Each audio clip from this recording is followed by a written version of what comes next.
One of the, so let's say, key turning point when a company is growing, it's that moment where it shifts from family business, where are all super close, to, let's say, a bit more professional and structured. That's a key turning point, which is quite delicate to It's my approach. number one focus. Whenever, in terms of if I concluded that the potential was there, the founder aspiration is that one, which is a big one.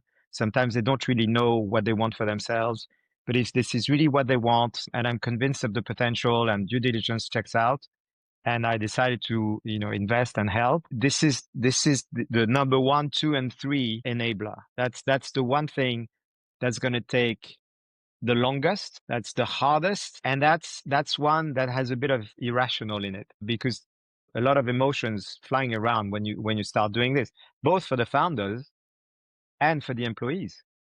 Mhm. And usually you lose a few people when you do that.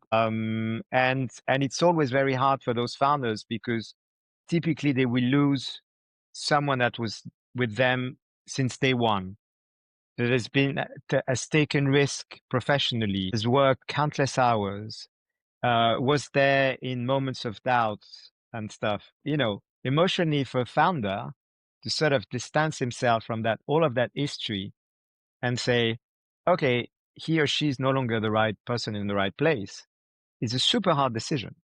And that person, when you part ways with that person, not only it's a very difficult decision and a very traumatizing decision in a way, but for the others that stay behind, it's also hard to understand. Like, he or she was the closest, or one of the closest, or he or she was there since day one.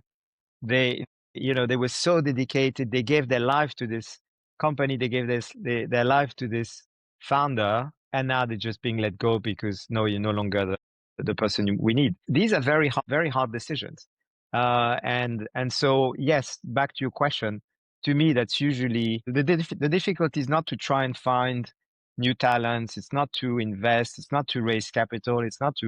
It's really to pivot that culture from, you know, Mhm. family friendly to more corporate.